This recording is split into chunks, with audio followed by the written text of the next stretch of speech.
Friends, ನಂದ ಅಣ್ಣ ಬಿರಿಯಾನಿ ಮಾಡಿದ್ರಲ್ವಾ, ಆ ಬಿರಿಯಾನಿ ನೋಡಿಬಿಟ್ಟು ಸಾಕಷ್ಟು ಜನರು ನಮ್ಮ ವ್ಯೂವರ್ಸ್ ಆ ರೆಸಿಪಿ ಹೇಗೆ ಮಾಡಿದ್ರಿ, biryani recipe full recipe upload ಮಾಡಿ ಅಂತ ಕೇಳಿದ್ರಿ.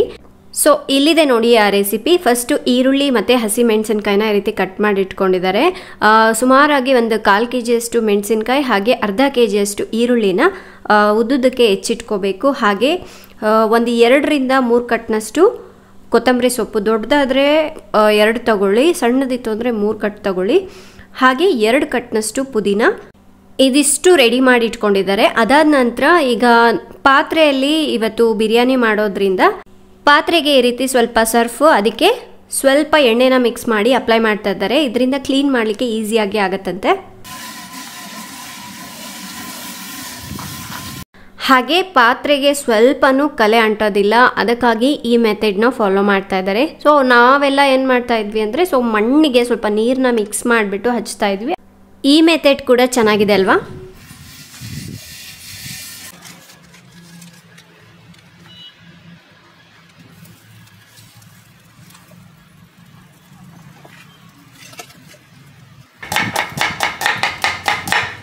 ಈರುಳ್ಳಿ ಸ್ವಲ್ಪ ಕಡಿಮೆ ಬಂದಿದೆ ಅಂತ ಹೇಳಿ ಅಣ್ಣ ಕಟ್ ಮಾಡ್ಕೋತಾ ಇದ್ದಾರೆ.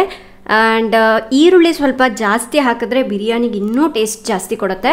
ಇವತ್ತು 3 kg ಚಿಕನ್ ಬಿರಿಯಾನಿ ಮಾಡ್ತಾ ಇದ್ದಾರೆ. ಈ ರೀತಿ ಚಿಕನ್ ಒಂದು 2ರಿಂದ 3 ಸಲ ವಾಶ್ ಮಾಡಿ ಇಟ್ಕೋಬೇಕು. ಸೊ ಈಗ ನೆಕ್ಸ್ಟ್ ಪ್ರೊಸೆಸ್ ಏನು ಅಂತ ನೋಡೋಣ. ಈಗ ದಮ್ ಬಿರಿಯಾನಿ ಮಾಡ್ತಾ ಇರೋದ್ರಿಂದ ಫಸ್ಟು ಇನ್ನೊಂದು ಪಾತ್ರೆಯಲ್ಲಿ ನೀರನ್ನ ಬಿಸಿ ಮಾಡೋಕ್ಕೆ ಇಟ್ಕೋಬೇಕು. ಅದಕ್ಕಾಗಿ ಇವರು ಒಂದು ಅರ್ಧದಷ್ಟು ನೀರು ತಗೊಂಡಿದ್ದಾರೆ. ಈ ಪಾತ್ರೆಯಿಂದ ಸುಮಾರಾಗಿ ಒಂದು 7ರಿಂದ 8 ಲೀಟರ್ನಷ್ಟು ನೀರನ್ನ ಕುದಿಲಿಕ್ಕೆ ಇಟ್ಟಿದ್ದಾರೆ. ಸ್ವಲ್ಪ ಜಾಸ್ತಿನೇ ಕುದಿಲಿಕ್ಕೆ ಇಡಬೇಕು. ನಾವು 3 kg ಬಿರಿಯಾನಿ ಮಾಡ್ತಾ ಇದ್ದೀವಿ, ಅದಕ್ಕೆ ನಾವು ಇದು ಕಡಲೆ ಎಣ್ಣೆ ಆರ್ಗ್ಯಾನಿಕ್ ಯೂಸ್ ಮಾಡ್ತಾ ಇದ್ದೀವಿ. ಅದು ಫಸ್ಟು ಎಣ್ಣೆನ ಕಾಯ್ಲಿಕ್ಕೆ ಇಟ್ಟಿದ್ದಾರೆ. ಎಣ್ಣೆ ಚೆನ್ನಾಗಿ ಕಾದ ನಂತರ 2 ಕಟ್ ಪುದೀನಾನ ಚೆನ್ನಾಗಿ ತೊಳೆದ್ಬಿಟ್ಟು ಎಣ್ಣೆಯಲ್ಲಿ ಫಸ್ಟು ಈ ರೀತಿ ಹುರ್ಕೋತಾ ಇದ್ದಾರೆ.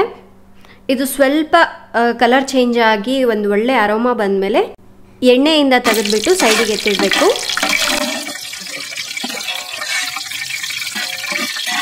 ನೋಡಿ, ಈ ರೀತಿ ಎಣ್ಣೆ ಎಲ್ಲ ಚೆನ್ನಾಗಿ ತೆಗೆದುಬಿಟ್ಟು ಸೈಡಿಗೆ ಎತ್ತಿಟ್ಕೋಬೇಕು.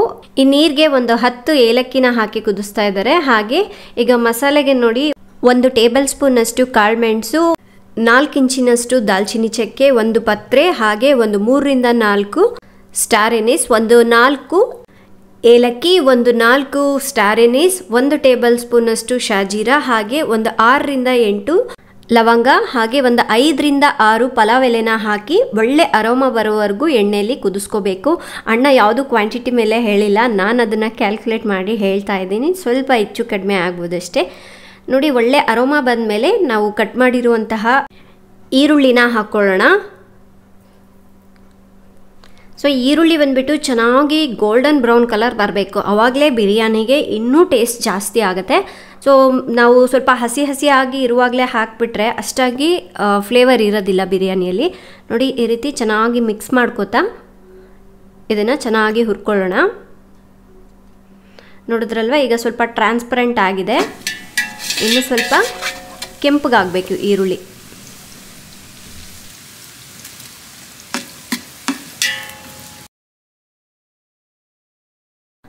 ಅದಾದ ನಂತರ ಈಗ ಕಟ್ ಮಾಡಿರುವಂಥ ಹಸಿಮೆಣಸಿನ್ಕಾಯಿನ ಹಾಕ್ಕೊಳ್ಳೋಣ. ಇದು ಸ್ವಲ್ಪ ಖಾರ ಜಾಸ್ತಿನೇ ಇದೆ. ನೀವು ಜಾಸ್ತಿ ಖಾರ ತಿನ್ನಲ್ಲ ಅಂದರೆ ಸ್ವಲ್ಪ ನೋಡಿ ಹಾಕ್ಕೋಬೇಕು. ಸುಮಾರಾಗಿ ಇವರು 1/4 kg ಹಸಿಮೆಣಸಿನ್ಕಾಯಿನ ಹಾಕ್ತಾ ಇದ್ದಾರೆ. ಆದರೂ ತಿನ್ನುವಾಗ ಸ್ವಲ್ಪ ಸ್ಪೈಸಿ ಜಾಸ್ತಿನೇ ಇತ್ತು. ನೋಡಿ, ಈ ರೀತಿ ಚೆನ್ನಾಗಿ ಮಿಕ್ಸ್ ಮಾಡ್ಕೋಬೇಕು. ನೋಡಿದ್ರಲ್ವಾ, ಚೆನ್ನಾಗಿ ಇವೆಲ್ಲವೂ ಹೊಂದ್ಕೊಳ್ಳೋ ರೀತಿಯಾಗಿ ಮಿಕ್ಸ್ ಮಾಡಿ. ಈಗ ಈರುಳ್ಳಿ, ಹಸಿಮೆಣಸಿನ್ಕಾಯಿ ಎಲ್ಲವೂ ಕೂಡ ಬೆಂದಿದೆ ಅಲ್ವಾ. ನೆಕ್ಸ್ಟ್ ಇವಾಗ ನಾವು ತೊಳೆದಿಟ್ಕೊಂಡಿರುವಂತಹ ಚಿಕನ್ನ ಹಾಕೊಳ್ಳೋಣ. ಚಿಕನ್ ಹಾಕ್ಬಿಟ್ಟು ಚೆನ್ನಾಗಿ ಮಿಕ್ಸ್ ಮಾಡಬೇಕು. ಎಣ್ಣೆಯಲ್ಲಿ ಎಷ್ಟು ಚೆನ್ನಾಗಿ ನಾವು ಬೇಯಿಸ್ಕೋತೀವಲ್ವ ಅಷ್ಟು ಟೇಸ್ಟ್ ಕೊಡುತ್ತೆ ಬಿರಿಯಾನಿಗೆ. ಈ ರೀತಿ ಮಿಕ್ಸ್ ಮಾಡಿ, ಏನಿಲ್ಲ ಅಂದರೂ ಒಂದು 5 ನಿಮಿಷನಾದರೂ ಈ ರೀತಿ ಮಿಕ್ಸ್ ಮಾಡ್ಕೋಬೇಕು. ಚೆನ್ನಾಗಿ ಎಣ್ಣೆಯಲ್ಲೇ ಬೇಯಬೇಕು. ಅದಾದ ನಂತರ ಈಗ ಶುಂಠಿ ಬೆಳ್ಳುಳ್ಳಿ ಪೇಸ್ಟ್ನ ಹಾಕ್ತಾ ಇದ್ದಾರೆ. ಆಲ್ರೆಡಿ ನಾವು ಅವ್ರು ಬರೋದಕ್ಕಿಂತ ಮುಂಚೆನೇ ಇದನ್ನು ರೆಡಿ ಮಾಡಿ ಇಟ್ಟಿದ್ವಿ. ಸೊ ಇದು ಬಂದುಬಿಟ್ಟು 200 ಗ್ರಾಮ್ನಷ್ಟು ಬೆಳ್ಳುಳ್ಳಿ ಹಾಗೆ 200 ಗ್ರಾಮ್ನಷ್ಟು ಹಸಿ ಶುಂಠಿನ ರುಬ್ಬಿಟ್ಟು ಹಾಕ್ತಾ ಇರೋದು. ಈ ರೀತಿ ಚೆನ್ನಾಗಿ ಶುಂಠಿ ಬೆಳ್ಳುಳ್ಳಿ ಪೇಸ್ಟ್ ಹಾಕಿದ್ಮೇಲೆ ಮಿಕ್ಸ್ ಮಾಡಬೇಕು. ಇದರಲ್ಲಿ ಹಸಿ ವಾಸನೆ ಏನೂ ಇರಬಾರ್ದು. ಆ ರೀತಿ ಚೆನ್ನಾಗಿ ಎಣ್ಣೆಯಲ್ಲಿ ಬೇಯಿಸ್ಕೊಳ್ಳೋಣ. 1-2 ನಿಮಿಷನಾದರೂ ಹಸಿ ವಾಸನೆ ಹೋಗೋವರೆಗೂ ಹುರ್ಕೋಬೇಕು. ಹಾಗೆ ಸ್ವಲ್ಪ ಎಣ್ಣೆ ಕಡಿಮೆ ಬಂದಿದೆ ಅಂತ ಹೇಳಿಬಿಟ್ಟು ಇಲ್ಲಿ ಇನ್ನೂ 1/4 ಕಪ್ನಷ್ಟು ಎಣ್ಣೆ ಹಾಕಿದ್ದಾರೆ. ರೈಸ್ ಮಾಡಲಿಕ್ಕೆ ನಾನು ಆಲ್ರೆಡಿ ಏಲಕ್ಕಿ ಅಷ್ಟೇ ಹೇಳಿದ್ನಲ್ವ. ಇವಾಗ ಅದಕ್ಕೆ 1-2 ಬಿರಿಯಾನಿ ಎಲೆ, 1-2 ಚಕ್ಕೆ, ಹಾಗೆ 1 ಟೀ ಸ್ಪೂನಷ್ಟು ಕಾಳುಮೆಣಸು ಎಲ್ಲದನ್ನು ಹಾಕಿ ಅದನ್ನು ಕೂಡ ಕುದಿಸ್ಕೋತಾ ಇದ್ದಾರೆ.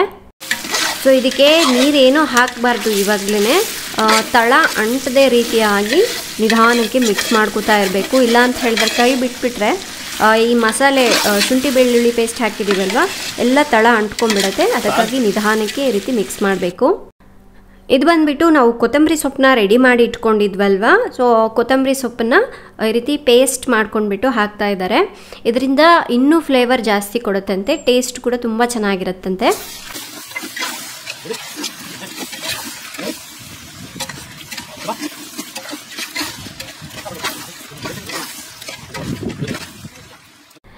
ನೆಕ್ಸ್ಟ್ ಇವಾಗ ಮೊಸರನ್ನ ಆ್ಯಡ್ ಮಾಡಬೇಕು. ಮೊಸರು ಬಂದುಬಿಟ್ಟು ಇವರು 1/2 ಲೀಟ್ರ್ನಷ್ಟು ಮೊಸರು ಯೂಸ್ ಮಾಡಿದ್ದಾರೆ. ನಾನು ಬಿರಿಯಾನಿ ಮಾಡಬೇಕಾದ್ರೆ ಫ್ಲೇಮ್ ಸ್ವಲ್ಪ ಲೋ ಫ್ಲೇಮ್ನಲ್ಲಿ ಇಟ್ಕೊಂಡು ಮಿಕ್ಸ್ ಮಾಡ್ತಾಯಿದ್ವಿ. ಸೊ ಇದು ಹಾಕಿದ್ಮೇಲೆ ಬೇಗನೆ ಮಿಕ್ಸ್ ಮಾಡಬೇಕು, ಇಲ್ಲಾಂದರೆ ಮೊಸರೆಲ್ಲ ಹೊಡೆದೋಗ್ಬಿಡುತ್ತೆ. ಈ ರೀತಿ ಮೊಸರು ಹಾಕಿ ಚೆನ್ನಾಗಿ ಮಿಕ್ಸ್ ಮಾಡ್ಕೊಳ್ಳೋಣ. ಈಗ ಬಿರಿಯಾನಿ ಮಸಾಲನ ಹಾಕ್ತಾ ಇದ್ದಾರೆ. 4 ಟೇಬಲ್ ಸ್ಪೂನಷ್ಟು ಬಿರಿಯಾನಿ ಮಸಾಲನ ಹಾಕ್ತಾ ಇದ್ದಾರೆ. ನೆಕ್ಸ್ಟು 1-2 ಟೇಬಲ್ ಸ್ಪೂನಷ್ಟು ಗರಂ ಮಸಾಲ. ಸೊ ಇದೆಲ್ಲ ನೀವು ಮನೇಲೇ ಮಾಡ್ಕೊಂಡಿದ್ರೆ ಇನ್ನೂ ಟೇಸ್ಟ್ ಚೆನ್ನಾಗಿರುತ್ತೆ. ನಾನು ಮನೇಲೇ ಮಾಡಿರೋದು ಯೂಸ್ ಮಾಡ್ತೀನಿ, ಬಟ್ ಇಷ್ಟೊಂದು ಕ್ವಾಂಟಿಟಿ ಇರಲಿಲ್ಲ ಅವತ್ತು. ಈ ರೀತಿ ಚೆನ್ನಾಗಿ ಮಿಕ್ಸ್ ಮಾಡ್ಕೊತಾ ಇರಬೇಕು. ಅದಾದ ನಂತರ 1-2 ಟೇಬಲ್ ಸ್ಪೂನಷ್ಟು ಧನಿಯಾ ಪುಡಿನ ಹಾಕಿ ಚೆನ್ನಾಗಿ ಮಿಕ್ಸ್ ಮಾಡ್ತಾ ಇದ್ದಾರೆ. ನೋಡಿದ್ರಲ್ವ. ಸೊ ಇವರು ಎಲ್ಲ ಎಣ್ಣೆ ಸ್ವಲ್ಪ ಜಾಸ್ತಿನೇ ಬಳಸ್ತಾರೆ.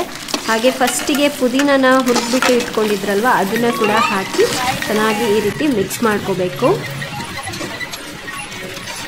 ಚಿಕನ್ ತೀರನೂ ಮಿಕ್ಸ್ ಮಾಡೋಕ್ಕೆ ಹೋಗಬಾರ್ದು, ಬಟ್ ಅವ್ರಿಗೆ ಗೊತ್ತಿದೆ ಯಾವ ರೀತಿಯಾಗಿ ಮಿಕ್ಸ್ ಮಾಡಬೇಕು, ಎಷ್ಟಾಗಿ ಮಿಕ್ಸ್ ಮಾಡಬೇಕು ಅಂತ. ಸೊ ಅದನ್ನು ನೋಡಿಕೊಂಡು ಮಿಕ್ಸ್ ಮಾಡ್ತಾ ಇದ್ದಾರೆ. ಆ್ಯಂಡ್ ಇವಾಗ ಅಚ್ಕಾರದ ಪುಡಿನ ಹಾಕ್ತಾ ಇದ್ದಾರೆ. ಅಚ್ಕಾರದ ಪುಡಿ ಬಂದುಬಿಟ್ಟು ಇಲ್ಲಿ ಸುಮಾರಾಗಿ 1-2 ಟೇಬಲ್ ಸ್ಪೂನಷ್ಟು ಬಳಸಿದ್ದಾರೆ. ನಿಮ್ಮ ಖಾರಕ್ಕೆ ನೋಡಿಬಿಟ್ಟು ನೀವು ಯೂಸ್ ಮಾಡ್ಕೊಳ್ಳಿ. ಆಲ್ರೆಡಿ ಮೆಣಸಿನ್ಕಾಯಿ ಕೂಡ ಸ್ವಲ್ಪ ಖಾರ ಜಾಸ್ತಿನೇ ಬಳಸಿದ್ದಾರಲ್ವ. 1-2 ಸ್ಪೂನಷ್ಟು ಖಾರದ ಪುಡಿನ ಹಾಕಿ ಅದನ್ನು ಕೂಡ ಮಿಕ್ಸ್ ಮಾಡ್ತಾ ಇದ್ದಾರೆ. ಈ ರೀತಿ ಆದಷ್ಟು ಎಣ್ಣೆಲ್ಲೇ ಬೇಯ್ದಷ್ಟು ಬಿರಿಯಾನಿಗೆ ಒಳ್ಳೆ ಫ್ಲೇವರು ಟೇಸ್ಟ್ ಕೊಡುತ್ತೆ. ಚಿಕನ್ ಮತ್ತು ತೀರಾ ಮೆತ್ತಗೂ ಬೇಯಬಾರ್ದು. ಈಗ ಲಾಸ್ಟಿಗೆ ಉಪ್ಪನ್ನ ಹಾಕ್ತಾ ಇದ್ದಾರೆ. ಉಪ್ಪು ಬಂದುಬಿಟ್ಟು 4 ಟೇಬಲ್ ಸ್ಪೂನಷ್ಟು ಉಪ್ಪು ಹಾಕಿದ್ರು. ಸೊ ಕೆಲವೊಂದು ಉಪ್ಪು ಸ್ವಲ್ಪ ಜಾಸ್ತಿ ಇರುತ್ತೆ, ಕೆಲವೊಂದು ಕಡಿಮೆ ಇರುತ್ತೆ, ನೋಡಿಬಿಟ್ಟು ಹಾಕ್ಕೋಬೇಕಾಗತ್ತೆ. ಉಪ್ಪು ಹಾಕಿ ಈ ರೀತಿ ಒಂದು ಸಲ ಮಿಕ್ಸ್ ಮಾಡ್ಕೊಂಡಾದಮೇಲೆ 6-7 ನಿಮಿಷ ಇದ್ರ ಮೇಲೆ ಮುಚ್ಚುಳನ ಮುಚ್ಚಿಡೋಣ. ಅದಾದ ನಂತರ ನೋಡಿ ಈ ರೀತಿಯಾಗಿರುತ್ತೆ. ಇದಕ್ಕೆ ನೀರೇನು ಹಾಕಿಲ್ಲ, ಇನ್ನು ಬರೀ ಎಣ್ಣೆಲೆ ಕುದಿಸ್ತಾ ಇದ್ದಾರೆ. ಆ್ಯಂಡ್ ಚಿಕನ್ ಬಂದುಬಿಟ್ಟು 70% ಬೆಂದಿರಬೇಕು. ತೀರಾ ಬೆಂದಿದ್ರು ಇನ್ನೂ ರೈಸ್ ಬೇರೆ ಹಾಕಿ ದಮ್ ಹಿಡಿಬೇಕಲ್ವ, ಅದಕ್ಕಾಗಿ ಚಿಕನ್ ಪೂರ್ತಿ ಮೆತ್ತಗೂ ಆಗಿರಬಾರ್ದು. 70% ಅಷ್ಟು ಈಗ ಚಿಕನ್ ಬೆಂದಿದೆ. ಈಗ ಚಿಕನ್ ರೆಡಿ ಮಾಡ್ಕೊಂಡು ಆಯ್ತಲ್ವ, ಸ್ವಲ್ಪ ಹೊಲೆನ ಆರಿಸಿದ್ದಾರೆ. ಇಲ್ಲಾಂತ ಹೇಳಿದ್ರೆ ಅದು ತೀರಾ ಮೆತ್ತಗಾಗ್ಬಿಡುತ್ತೆ. ಅಷ್ಟರಲ್ಲಿ ಈಗ ರೈಸ್ನ ರೆಡಿ ಮಾಡ್ಕೊಂಡ್ಬಿಡ್ತಾರೆ. ನೀರು ಆಲ್ರೆಡಿ ಚೆನ್ನಾಗಿ ಕುದ್ದಿದೆ. ರೈಸ್ ಹಾಕಿಬಿಟ್ರೆ ಬೇಗನೆ ಆಗಿಬಿಡುತ್ತೆ. ಇಲ್ಲಿ ಬಂದುಬಿಟ್ಟು 3 kgಯಷ್ಟು ಸೋನಾ ಮಸೂರಿ ಅಕ್ಕಿನ ಚೆನ್ನಾಗಿ 2-3 ಸಲ ತೊಳೆದ್ಬಿಟ್ಟು ಹಾಕೋತಾ ಇದ್ದಾರೆ. ಹಾಗೆ ಇದಕ್ಕೆ 1/4 kgಯಷ್ಟು ಬಾಸ್ಮತಿ ರೈಸ್ನ ಮಿಕ್ಸ್ ಮಾಡಿದ್ದಾರೆ. ನೀವು ಬೇಕು ಅಂದರೆ 1.5 kgಯಷ್ಟು ಸೋನಾ ಮಸೂರಿ ಅಕ್ಕಿ ಹಾಗೆ 1.5 kg ಬಾಸ್ಮತಿ ಕೂಡ ಮಿಕ್ಸ್ ಮಾಡ್ಬೋದು. ಬಟ್ ಅಣ್ಣ ಇದು ಸಾಕು 1/4 kgಯಷ್ಟು ಹಾಕಿದ್ರೆ ಅಂತ ಹೇಳಿಬಿಟ್ಟು ಸೋನಾ ಮಸೂರಿ ಮತ್ತು ಬಾಸ್ಮತಿನ 2 ತೊಳೆದ್ಬಿಟ್ಟು ಒಟ್ಟಿಗೆನೇ ಹಾಕ್ತಾ ಇದ್ದಾರೆ.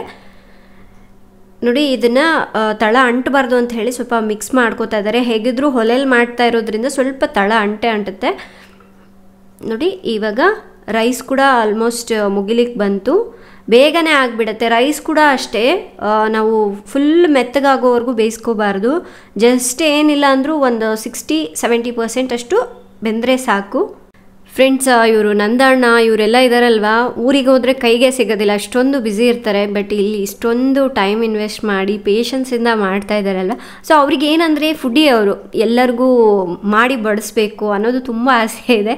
ನನಗೆ ಅವ್ರದ್ದು ಇನ್ನೊಂದು ಇಷ್ಟ ಆಗಿದೆ ಏನು ಗೊತ್ತಾ, ಅವರು ಇಂಟೀರಿಯರ್ ವರ್ಕ್ ಬಿಸ್ನೆಸ್ ಮಾಡ್ತಾ ಇದ್ದಾರಲ್ವ. ಸೊ ಇನ್ ಕೇಸ್ ಅದೇನಾದ್ರು ಮಾಡಿಲ್ಲ ಅಂದರೆ ನಾನು ಏನಾದರೂ ಫುಡ್ ಬಿಸ್ನೆಸ್ ಮಾಡಿಬಿಟ್ಟು ಜೀವನ ಮಾಡ್ತಾಯಿದ್ದೆ ಅಂತ ಹೇಳಿದ್ರು.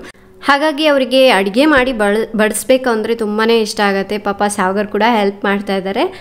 ನೋಡಿ, ಈ ರೀತಿ ಚಿಕನ್ ಚೆನ್ನಾಗಿ ಬೆಂದಿದೆ.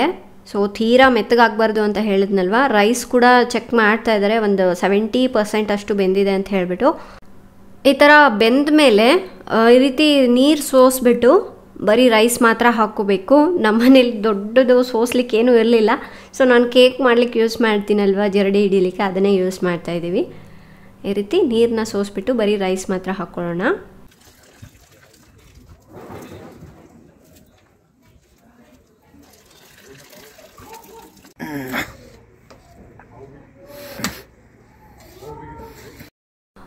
ಒಬ್ಬರು ರೈಸು ಸೋಸಿ ಹಾಕ್ತಾ ಇದ್ರೆ ಒಬ್ಬರು ಎಲ್ಲ ಕಡೆನೂ ಈವನ್ ಆಗಿ ಸ್ಪ್ರೆಡ್ ಮಾಡ್ಕೋಬೇಕು. ಯಾಕೆಂದರೆ ದಮ್ ಹಿಡಿಬೇಕಲ್ವ, ಎಲ್ಲ ಕಡೆನೂ ಈವನ್ ಆಗಿರಬೇಕು ಈ ಥರ. ಈಗ ಕೊನೆಯದಾಗಿ ತುಪ್ಪನ ಹಾಕ್ತಾ ಇದ್ದಾರೆ. ತುಪ್ಪ ಬಂದುಬಿಟ್ಟು ಒಂದು 4 ಟೇಬಲ್ ಸ್ಪೂನಷ್ಟು ತುಪ್ಪನ ಬಳಸಿದ್ದಾರೆ. 4 ಒಂದು 5 ಟೇಬಲ್ ಸ್ಪೂನ್ವರೆಗೂ ಹಾಕ್ಕೋಬೋದು. ಫ್ಲೇವರು ಕೊಡುತ್ತೆ, ಹಾಗೆ ಟೇಸ್ಟ್ ಕೂಡ ಚೆನ್ನಾಗಿರುತ್ತೆ. ಈಗ ಇದ್ರ ಮೇಲೆ ಮುಚ್ಚಳನ ಮುಚ್ಚಿಟ್ಬಿಟ್ಟು ಒಂದು 20 ಮಿನಿಟ್ಸ್ ಹಾಗೆ ಇಡಬೇಕು. ಬರೀ ಕೆಂಡ ಅಷ್ಟೇ ಹಾಕಿದ್ದಾರೆ, ಬೆಂಕಿ ಏನೂ ಹಚ್ಚಿಲ್ಲ. ಚೆನ್ನಾಗಿ ರೈಸ್ ಎಲ್ಲ ಬೆಂದ ಮೇಲೆ ಒಂದು ಹಾಫ್ ಆನ್ ಅವರ್ ಸೈಡಿಗೆ ಎತ್ತಿಟ್ಟಿದ್ವಿ. ಈಗ ಬಿರಿಯಾನಿ ರೆಡಿ ಆಗಿದೆ, ದಮ್ ಬಿರಿಯಾನಿ ನಾನು. ಸೊ ಶ್ರೇಯಾ ಅವ್ರು ಬಂದಿದ್ರಲ್ವ, ಅವರು ಸ್ವಲ್ಪ ಟೇಸ್ಟ್ ನೋಡಿದ್ರು, ಚೆನ್ನಾಗಿದೆ, ಇವಾಗ ಘಮ್ ಅಂತ ಇದೆ. ಈಗ ನಂದಣ್ಣ ಸರ್ವ್ ಮಾಡ್ತಾರೆ ಎಲ್ಲರಿಗೆ. ನಾವು ಸಿನಿಮಾ ಬಾಯ್.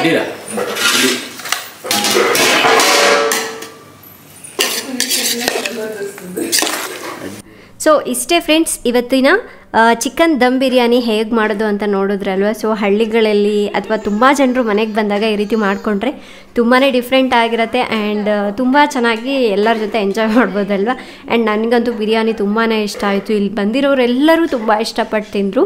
ಆ್ಯಂಡ್ ಅದನ್ನು ನೆಕ್ಸ್ಟ್ ಡೇ ಕೂಡ ಮಾರ್ನಿಂಗ್ ಇಟ್ಕೊಂಡು ತಿಂದ್ವಿ, ಇನ್ನೂ ಚೆನ್ನಾಗಿತ್ತು ಟೇಸ್ಟ್ ಮಾತ್ರ. ಸೊ ಇವತ್ತಿನ ರೆಸಿಪಿ ತಮ್ಮೆಲ್ಲರಿಗೂ ಇಷ್ಟ ಆದರೆ ಪ್ಲೀಸ್ ಲೈಕ್ ಮಾಡಿ, ಶೇರ್ ಮಾಡಿ. ನಾಳೆ ಇನ್ನೊಂದು ಹೊಸ ರೆಸಿಪಿಯೊಂದಿಗೆ ಮತ್ತೆ ಸಿಗೋಣ. ಅಲ್ಲಿವರೆಗೂ ಟೇಕ್ ಕೇರ್, ಬಾಯ್.